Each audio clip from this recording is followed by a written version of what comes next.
Hey guys, for all those that you may have been watching, I just took Josh and Nick by surprise. For those of you that may have been watching the live feed that came through just a minute ago, I was talking to Dad trying to see if he got the update that we were live.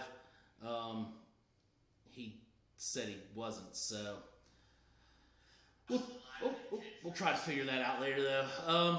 But yeah, we are streaming live on Facebook Live. We are here, episode 63, live on Facebook Live. And we're alive. Yep, we're alive for the time being. We are episode 63. What are you drinking now? Here at the office? Episode 63. Good stuff. So we got some people that are starting to join in now. Sturgis. For me tonight, I am drinking for my palate cleanser the Road Hard root beer. It's classic root beer, man. It's good stuff. Have one or two a day. Does the body good. Nick, what you got over there? It's a nice choice, Rob. I'm going to keep it light with Bill's Light. Bill's Light. Yeah. Bill's Light, Bill's local From brewing company. Wilmington. They're on Market Street, yeah. Right in front of backyard, Bill's backyard. I got longitude and latitude. I couldn't tell you address. Anyways, I guess this is a brewer's choice out of their company. Yeah. That's pretty much the way Nick explained it. So. Yeah, this is that's we're really hip on Bill's lately. I think between Bill's and Edward Teach, we're getting everything they've got canned. Oh yeah. What you got over there, Josh? Nice. Good old mango cart. You know, can't go wrong choice. with it. Yep. So It's definitely light beer, but the hop profile there is really nice. you like that? So you guys are looking at what we've got over there that we're tasting tonight. What do you think we should go with first? I'm thinking it might be a safe bet to either go with mine or the wine first. Or maybe the Belgian Blonde. I think from what I saw you picked, the wine could go after that. And if what you just I think let's do beer. Let's just have a little beer and then try something different. I mean, we're actually not technically Beer starting with than beer, right? Yeah, we're not. Yeah, not beer. I think he wants to do the blonde first. All right. Is that right? Either way, yeah, either way. Am I wrong? No, I think either one will be fine. Okay. Cool. Yeah, if you catch me looking the other way, I've got some live feed from Sturgis on my video down here. You're just entertaining as crap. You're just looking to see if there's going to be any more riots. We were more like in the airbrush paint tent here. Oh, okay, cool. Yeah, something a little different. Oh, I know what you're looking for then. Anyways, I mean, it's just good to see people out having fun. So I haven't seen Dad check in yet. So he may or may not have figured it out. I'm trying to get, in the spirit for bike night tomorrow night. That's right, we have bike night on Tuesday night. So, so I'll just say this real quick, Dad. If you are have figured out how to get online and watch it, go ahead and chime in on the write a comment section. We'll see. Well, so Nick, what you picked is from Gizmo, the Roller Girl Belgian Blonde. I've never had a problem with Belgian blondes. The beers are good too. Ba-dum-bum. Yeah, that was just too easy. I'll just say this on my initial. My belief is that the palate follows the nose on this, so no misdirection. Sorry, a little roller girl joke. Yeah, okay. Don't let me throw it. All right, so it smells biscuity, smells weedy. Yes, okay, I get the weedy, the biscuity. That light sugary that Josh and I are always talking about, the confectionery sugar taste, very mild, not very strong, not overwhelming sweetness on the nose or the palate. Just a pleasant. Christine just eye rolled at my Belgian blonde joke. Awesome. So yeah, this is Gizmo out of Cary. So they're another in-state brewery. I think we're doing. We got two of the beers we're doing are in-state anyway. Mm-hmm. Gizmo Raleigh's been a favorite of ours, and of course Bill's in Wilmington, and then Josh is drinking some California, but then his other choice has a little touch of oh, that's right. No, wait a minute. Noble's from Carolina, isn't it? Yeah. Mm-hmm. What's that, Asheville connection? Yeah. So there's definitely some hop in there. Yeah, so I was actually pretty surprised, pleasantly surprised. I didn't want to like go blurting this out that the IPA guy tastes some hops and likes it in a Belgian blonde. So that's nice. I think, to me, the nose is for me a little misleading because I expected to get that biscuity, doughy Belgian style. Was your nose telling you that, or was the label telling you that? Well, the Belgian blonde part was telling me that. I think. Although I have to keep in mind it's a blonde, not a triple, which is really going to be that big. Yeah, it's a blonde, not a wit. It's a blonde, not a strong. Yeah.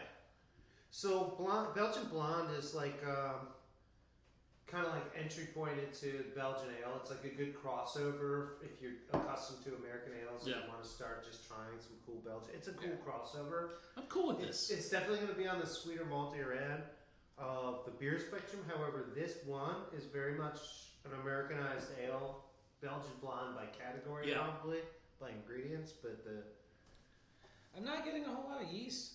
Yeah, I was waiting for Josh to kind of get into the yeast profile here. So we're 5.3%. The hops have kind of muddled it, maybe. 12 fluid ounces in 275 can. I think the hops are showing through more than more than I thought they would on a Belgian. It's a Belgian, not Belgian lager. What 5-pointer? 5.3. All right. 275, 12 ounce can. Nice. Fun little artwork on the can. I'll bet it's popular at the brewery for pints. We haven't moved a lot of this yet, but it's relatively new on the rack. This could be a decent hot weather beer. It's a newer label, so I think I definitely have a better idea of who to steer this with. Yeah, it's a little thick for hot weather beer, like thick. So that's kind of the nature of Belgian ale, right? Like it's got the mouthfeel of a Belgian, but it doesn't taste very Belgian-y to me on really any aspect. It's kind of confusing because the hop profile coming through, I think, like Nick said, is very American. It sits on my tummy like a hoppy beer too. It's very hops gold, to me. it's Don't very really golden go along ale. the best. I'll be honest, it's very golden ale to me. Yeah. American, but Belgian golden, Belgian blonde, American ale. Different, subtle differences. Yeah, subtle difference. But as Josh is saying, probably if you call this a Belgian blonde, we want to taste the Belgian yeast. Yeah. I mean, that's like pretty much a trademark of a Belgian is that yeasty kind of like esters and phenols going on. Well, and that's what I was saying earlier. I was getting a little bit of that on the nose, but the palate didn't. Yeah, it didn't come through.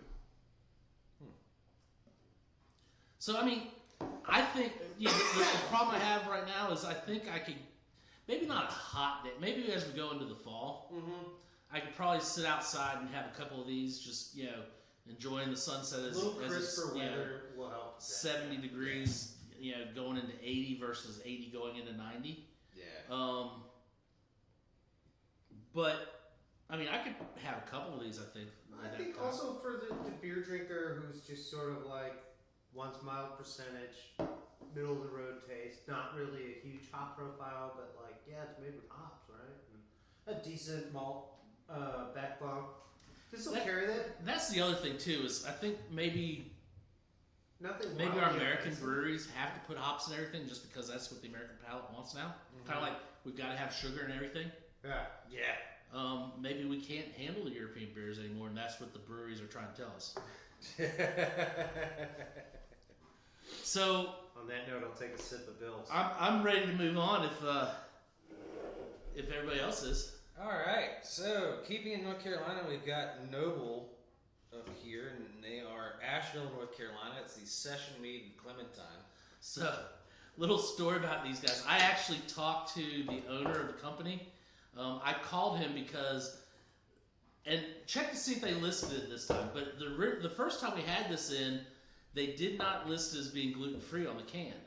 And I called the meadery just to see. Maybe in those circle symbols, is there like a little GF? Just to see if it was gluten I free. don't think they And this British guy answered the phone, and he's like, "Oh, that's my British accent is really bad, by the way." But he's like, oh, I can't believe they didn't put that. We're going to have to fix that. Is Rob the guy who does a Jamaican accent? And Sounds like a leprechaun. And he was so funny on the phone. It was very entertaining. I got off the phone and I was like telling everybody, that I spoke with how funny this guy was. I hope this is good. I bought one of these today. But I could tell you their Noble Blueberry Mead, which is a higher end mead by all means. So we do have two larger, like cask style bottles. And their what's the other one? The other one's a Orange Blossom. Orange Blossom Honey, yeah. Man, those are good. Those are good. Yeah, they're almost like comparable to a bottle of wine. And they're $25 bottles, with the and they're wine-sized bottles, but they're good. And the ABV is up on them. I mean, I think the ABV is 12 or 14%. But they're very tasty. Like, yeah, I've had the blueberry. I haven't had the orange blossom. The orange blossom. What'd you bring to the party? Champagne, Chardonnay? I brought mead. So this is the session mead, right? This is the Clementine Session. Wow. God, I can't get the light right. Right up there on the nose. There we like go. Clementine flowers and honey. There we go. Definitely like the whole orange blossom of The Noble Session mead with Clementine. Again, 12-ounce can. $3.75. $3.75 on the price. And ABV being a sessionable, I'm gonna say it's probably I made mead before, guys, and I gotta tell you, it's fun. It's really fun. 5% ABV. And this beverage right here takes me back. So the first mead we made, we accidentally did it way too strong, and we used blackberry honey, from the wild blackberries or whatever, and we made it so strong. The only way to drink them was to split them with LaCroix. And so we had this whole thing of grab another LaCroix, and it was like a whole mixer of mead and that. So, but it just takes me back there. This is such a pure meat taste. I know it's a flavored mead with the orange, the clementine. I was gonna say, so clementines are an orange, but the nose on this is very reminiscent of the orange blossom. I was immediately drawn back. it almost makes me wonder where they're getting the honey now. I want to know, are they orange blossom pollinating? It wouldn't surprise me if they were hooked up with a Florida orange grower. It's such a floral nose. It really is. Or I guess in this case it'd be a Florida honey. Do you guys almost get floral into a bready nose? Yeah, it's a very, very, very floral. It's a very cool nose. It's a really cool palate too. It tastes like a mimosa. Yeah, for those of you who like mimosas, I'm glad you brought that up. The palate is light and fruity. Somewhere it's got just a little bit of juice. A little bit of effervescent zing to it too. Mm-hmm. You could add this to champagne from mimosa, but you almost don't need to. This is almost your mimosa. So I definitely catch the clementine, but I think I also catch a little mango and papaya. Mm-hmm. So just kind of tropic fruit notes. The subtle ones with the feel. I love honey. Oh yeah. Who doesn't love honey? I don't know. It's just good. So I'm just gonna go out and say this is the lower end of the orange blossom mead we have. Yeah, this is just a very. This is a 5% version. Sure, they probably drew off the orange blossom potentially even, and create this beverage. Yeah, the nose, the palate is very reminiscent of that. You guys haven't had it yet. I'd recommend if you. The blending aspect. Maybe we should get a bottle and split it one night or something because it's definitely very I would nice. enjoy it. I'm just thinking about how a meadery has options much more like a winery when it comes to blending and such. And so they might have these couple of base meads that they get, this type of honey, that type of honey. Yeah. And then they work with those in different permeations and bottlings and cannings. And I like this. This is a really cool beverage. I'm really stoked I have one in my bag. Yeah, I can. This is one that I can easily go to on even a hot day. Oh yeah, no, this would definitely be a hot day one for me. Now, I've had a few of these since we got it in the first time. And the fact that it's sessionable, it's 5% still, but it's the personal size too. It's not gonna hit you hard. You're describing a company that has basically wine bottle size portions. And this can, it's a great portion. 12 ounces of mead. The hilarious thing is, Noble was a cidery, and then they got That's into right. mead. That's right. They do say, not on the front obviously, but it does say it's Noble Cidery that it comes from. Yeah, they used to make some of my favorite ciders that I've had out of the States. NobleCider.com. So I was really stoked to see them doing anything with mead, and they do it. They knock it out of the park. I'm not gonna lie. Yeah, I'm very pleased. I don't think I've had any. Well, we've had 3 of them, and I've been pleased with all of them. I think to anybody who's nervous about trying mead, this is a very unintimidating. Perfect. This is a great entry. Yep, and at $3.75. That's right. Mid-range alcohol, and in a format that resembles beer or sparkling wine. Yeah, this is a really good entry. Gluten free as well.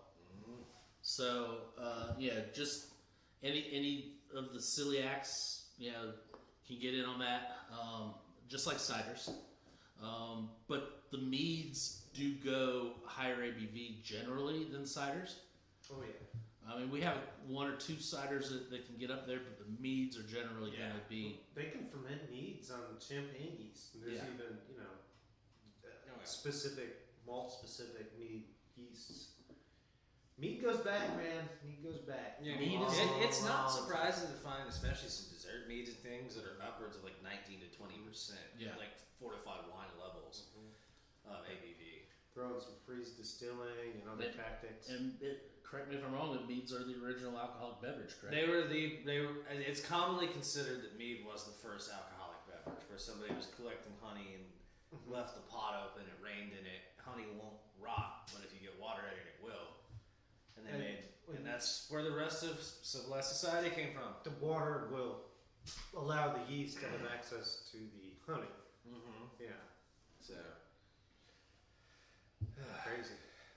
It's Good awesome. choice there, Josh. I guess I'm the last one finishing this up. So he took a nap and Rain got in his honey bucket. So we're going to go with the wine. We're going to go back to France this week.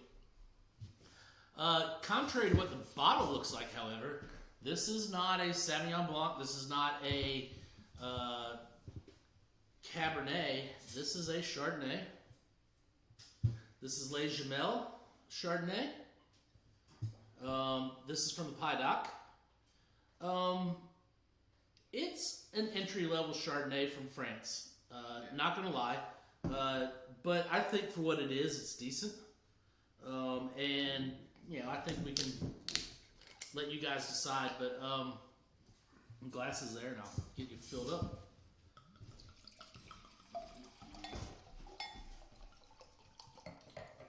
Yeah, I looked at the community college. It seems like studying ancient Occitan is not an option this semester. Yeah, I know you want to get back into the Oc language and stuff, but it's just, I don't think it's happening. Take dead languages for 1,000 ounces. Well, it's not dead. It lives in wine. So yeah, the Pays d'Oc. Nick, you want to tell us where we can find that in the France geographic region? Yeah, Pays d'Oc is probably going to be, I believe, it's south central France. I was just going to say south. Yeah, about as close to the Pyrenees as you can get, but still not in mountains. Getting very this close is to not coastal. Spain, Gascony I believe, right? would be our coastline. Yeah, close to Spain, I believe. Mm-hmm. So again, Les Gemelles Chardonnay. This is $15 a bottle. 13% ABV, so it's right there with wine. There's not a lot for me to say about this Chardonnay. It doesn't spend a lot of time on huge amount of oak. I think it does have, it obviously spends time with French oak. And it does have that buttery note to it on the nose. But I think it spends more of its time in stainless than it does oak. It does have a very clean nose. yeah, it doesn't have that heavy vanilla and like just kind of thickness that you would expect from like a heavily oaked one. Yeah, it's the viscosity of it is. Granted, you is did very, have the Chardonnay quite chilled, but really the nose is just not too strong altogether. funny thing, I put it on ice at like 7:30. Yeah. Well, I just mean it came straight out the bucket. Yeah. Sometimes really chilled white wine won't quite release the glass is getting condensation on it from the half full, it is cold. It is cold. But I guess what I'm saying is it's not huge notes, just slight floral. I mean, the mead had a bigger nose than I think so. Yeah. The there's dryness, high acid. Oh yeah. high acid, but very pleasant, not like burning, just fruity. Yeah, it's not Sauvignon Blanc type acid where it's I'm not getting like hot in the rear of my palate. And that's where you can tell there's a little bit of oak thrown in there because there's just that little bit of mellowness around the side, kind of like where Sauvignon Blanc might be a square. This is just kind of polished off around the edges just a little bit. There's definitely some malolactic, going on with that. Nowhere near butter, no cream, but maybe as we get into our glass, we might pick up a little.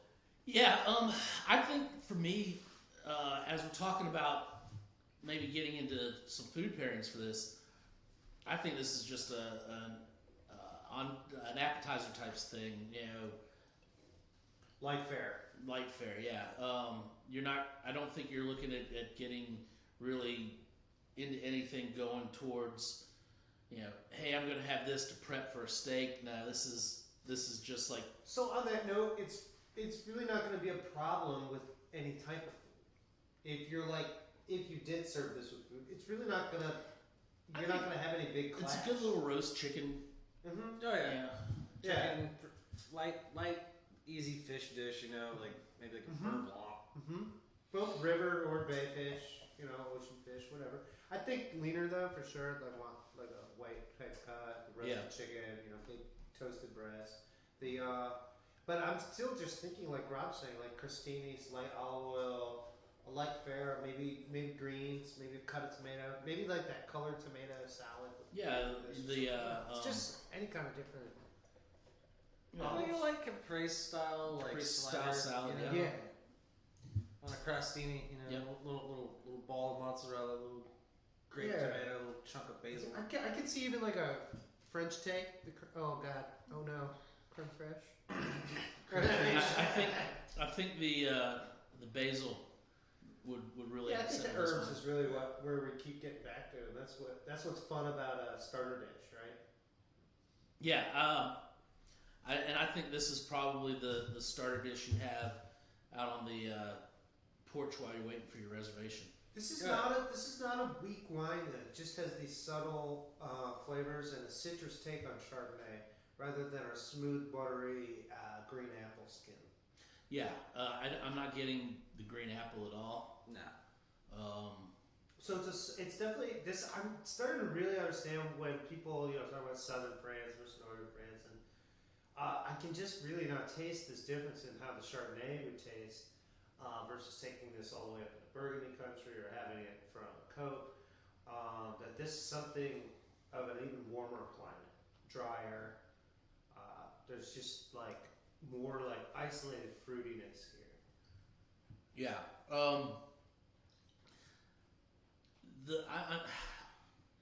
The fruit I'm getting is definitely. I'm almost getting just a tad bit of like light grapefruit on the side.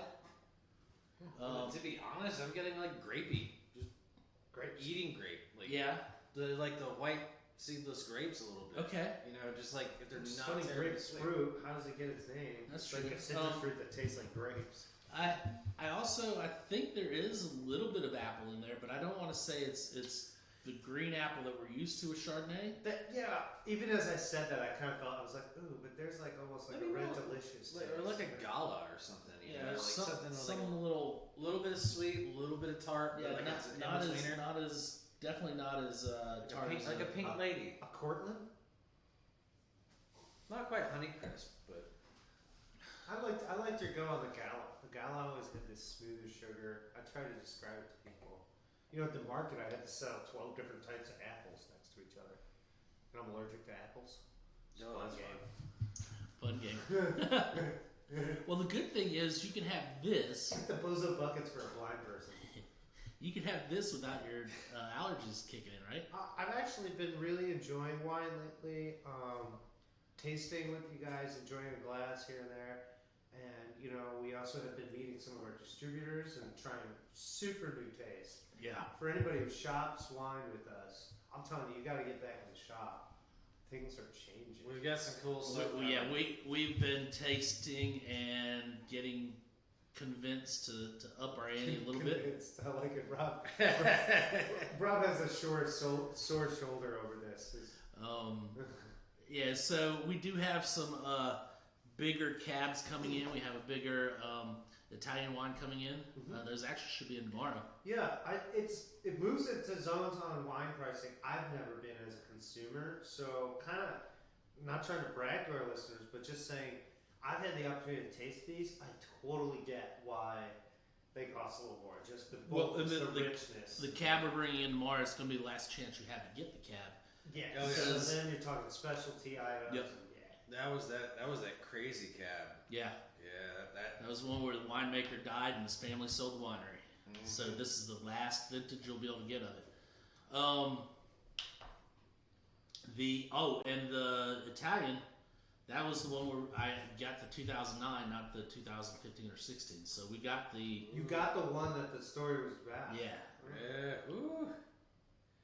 Yeah, get all 11-year-old vintage, man. That's it's good stuff. So anyway, back to this guy. I'm happy with it. $15 bottle. This is a thoroughly enjoyable just wine. Yeah. And here's what it's doing. It's making us talk. Mm-hmm. Not because we're getting drunk, but just because we're talking about stuff. Mm-hmm. Just that's what wine should do for you is help. I recall that about other start with conversations and other wines from this brand. I think we did a Syrah or something. I think either Syrah or Merlot. Yeah, it might have been a Syrah then. And it just kind of it wasn't center stage. But it definitely had a piece of the action. That's right. Yeah, and there's nothing wrong with that, especially at a decent little price point that you can get in there. Everybody can enjoy it. Absolutely. And then you go and move on to your $80 bottle of wine for dinner. Mm-hmm. It's almost kind of like a theme right through each of these three tastes tonight is just like a really nice approachability and a really like soft landing. Like it doesn't just leave you in this taste zone that you're like, well, the only way to get out of this is more of that. Yeah. No, I agree. I agree 100%. It's just real soft landings, real easy entry. With totally like just predictable percentage points and taste points and beverage is what it says. The exception maybe the blonde kind of fooled us a little bit though.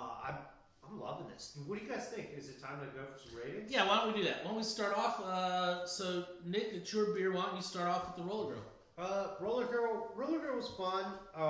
Didn't insult my palate, but I did feel like I don't drink Belgian blondes all the time. I know they're kind of a base beer, like we said. It's kind of like what you start building these other Belgian setups on. But if a base beer is going to tell you a lot about what you can do with Belgians. So, I wanted to see a little more from Gizmo. I think Josh brought up a great point about the yeast, and I mentioned that the hops were pretty strong. So you saying you'd like to see them try another I'd Belgian like to see deeper style? I'd like to maybe see them go a little more true to form on this. I was expecting a little sweeter candy sugar kind of malt. This definitely had that biscuit malt. Yeah. But I was missing my cardamom and orange peel in the yeast. I was just missing that. I think the cardamom. I think you hit it right there. That I was missing that as well. Yeah. So on that note, Gizmo, you did a great job. You got my first thumb up, and my second thumb, I'm gonna give it a 1.5. Oh, really? Okay. A 1.5. So. Okay, so I get to be the buzzkill then. Yeah, I was generous.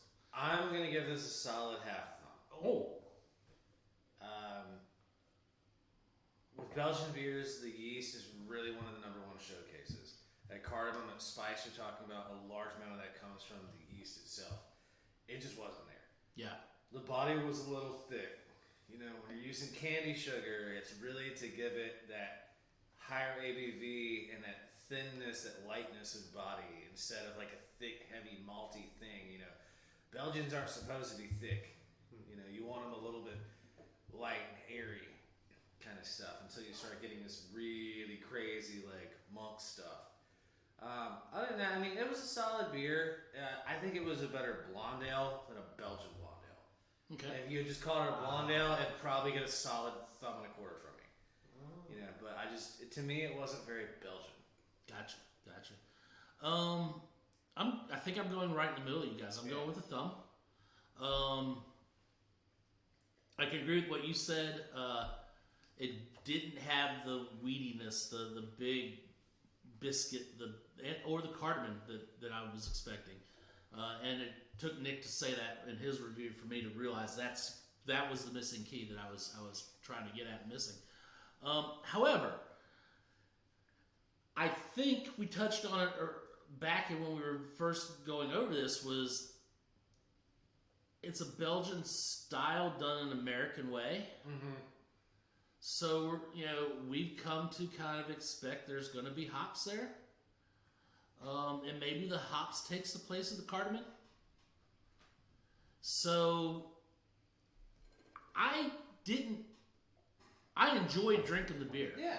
So, I think the only problem I have is, like you, it maybe was mislabeled. Should have been a golden ale versus a Belgian ale or Belgian blonde. That's the only thing I have to say. Drop the Belgian. Yeah, I mean, and that may be some problem that we, other consumers are looking at too. They're not going towards the Belgians right now, but I think it's a decent little beer. Dude, that label's fun as heck. Yeah, and I think like I said, I can see myself having a couple of these. I don't think the beer itself is bad at all. I just think it's a little bit of a misnomer. So I'm going to go 1 on that. Solid thumb. I might even be encouraged to go a little bit higher, but I think it's solid. I'll tell you this: we got plenty of them, and the deal's great. 12 ounce, $2.75. Yeah, you can't beat the price. For it's worth a try. That's the beauty of doing everything. You can do mixed packs and stuff. It's worth a try. Definitely glad I tried. Do you know when we first got this? I looked at the label and thought it was a Berliner Weiss. I didn't look carefully. You did. He shelved it with all the sours he and just Berliners. Pointed at the label and I was like, oh. He had to move it around on the shelf and in the cooler. I was actually really pleasantly surprised. So let's move on. Let's go to Josh. You had your mead. So session mead. I'm gonna go ahead and give this one the rare for my personal thing, and the flavor. I'm gonna give it solid 2. Solid 2 thumbs. It has just enough honey, just enough fruit. The mimosa aspect of it is really, really cool. I've also personally met the people from Noble. I've done events with them when I worked for the brewery down here years ago. And they're all great people too. There's nothing bad about this. Hey, I'll probably say 1.75 because if I got into their actual wine bottle size meads, those would be the 2. So I'm gonna go a solid 1.75 on this. This is just a great. You totally just stole my comment.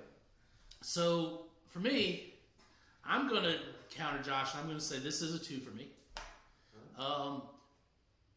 If it were the larger meads, those would get 2 1/4, 2 1/2. They're good. They're really good. I've had some North Carolina meads.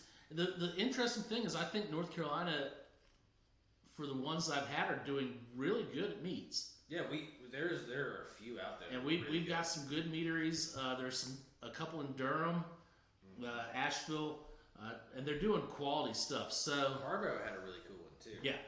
So I think North Carolina's on the right track with meaderies, just like they are with the IPAs, the houses, the breweries. That's all they produce and stuff. They're still doing good beer. These guys are doing great mead. 2. It's a 275 session, or 375. Excuse me. Pardon me. 375 session. Even at 375 for a 12-ounce can, it's well worth it. You're going to enjoy it from first sip to last sip, and you're going to be looking in the cooler, seeing what you're going to buy from them next. One more thing I gotta add. I'd be hard pressed to find somebody that would match your palate. When we have really good double IPAs, really top-notch IPAs, West Coast styles and stuff, and they're in here in 12-ounce can, 12-ounce bottle. they'll end up at the same price point. And like I said, I'm just happy this is in my 6-pack because after tasting tonight, I do feel a little bit the way Josh does. Is I'd be double thumbing this, except where I know they have even better beverages, and I can't wait to see them. So I'm basically like, I'm doing like an 11 o'clocker over here with my thumb. It's like ready to go, just full board, 2 thumbs up for this brand straight across. I can't wait to taste more. This session, I think, I'm anxious to see this become an anchor in the shop. I'd love to just be like, as long we have I think the only thing that holding us back from having it be an anchor is availability. When we first had it one time and we sold it and loved it, I went and tried to reorder it, and it has not been available. It just came available again like last week. Looks like an update on the can a little bit. I don't know if that's just like me just happy to see the thing back in our shop, but it's definitely got just the whole modern appeal, kind of like the way the Bills is done. All the good canned products, they get this look right now. With the label and and they're doing it right. It's presented just right. This is a great personal enjoyment beverage. Yep, I agree. Yeah. So, I think that brings us to the Chardonnay then. Les Jamel Chardonnay from the Pie Doc. $15 a bottle. It's an entry-level Chardonnay from France. Nothing wrong with it at all. It's got decent acidity. It doesn't have the normal green apple type tartness to it. However, it does still have a little bit of apple tartness to it. A little bit of sweetness. It does spend a little bit of time on oak, but I think it's the majority of its life it's in stainless. This is a high producing winery. So it's not going to be cream of the crop. But for having a pasta tray or a cheese tray or whatever, sitting out on the porch, just having conversation and having a couple bottles of these, there's absolutely nothing wrong with it. I'm going to go 1.25 on this. Yeah. This is French wine, guys, and one thing I'm continually impressed with, and you hear it when you grow up, and all around, the French, their wine. I'm almost like never disappointed by French wine. Like, there's a reason why somebody sent this bottle across the ocean and was like, check this out. These guys are pretty good at what they do. They have several different varieties. So Chardonnay, like you said, is just a piece of what they're doing. So it's not like they're focusing on having the world's finest Chardonnay grade. And if that's the case, they're not going to spend time aging it in the world's finest barrels. That's right. Because it'd be like just a waste of the exercise of futility, as they say. So instead, what you get is super presentable, super approachable, fresh and ready, easy to drink, easy to stock. So if you fall in love with this, guess what? There's more. Yeah. And you could even keep these in your pantry ready to go. This is something you could fall in love with all fall. So I'm going to go ahead and do like a 1.6 on this, like a 7 o'clock over there, whatever it is. I like it. It's better than a 1.5. Is it in that 1.75, 2 thumb zone? No, this is still on like my 80-point list, low 80s if I was a wine enthusiast, but that's drinkable. Yeah. Like, that is good stuff. And let's talk price. That is bargain all day long. That's right. One other thing before we get into it, we didn't touch on it. It does have a Stelvin. Yeah. First person who taught me about wine, Gary, he had a little quote I use all the time. It's not real until the French do it. The French are doing Stelvins. Yeah. So they're here to stay. So I'm always like reminded, Stelvin tops are the cook's friend. Yeah. Oh yeah. So Josh, your review to finish us off. I'm probably gonna have to go in line with your rating to 1.25. It's definitely better than just middle of the road. It's a really enjoyable, drinkable wine. It can pair with a bunch of stuff. It'd be great to cook with, to be honest. And at $15 a bottle, not the worst price. Because you should never cook with something you wouldn't drink. In my personal philosophy. That's right. I guess if I didn't drink all of it, I was like, is this a little? Yeah, I'm cooking with it. Yeah. Well, I don't need that much to cook with. Yeah, you only need a little bit to put in the pan. The rest of it goes in you. But I think it's a really thoroughly enjoyable Chardonnay. I've worked with a couple chefs like that.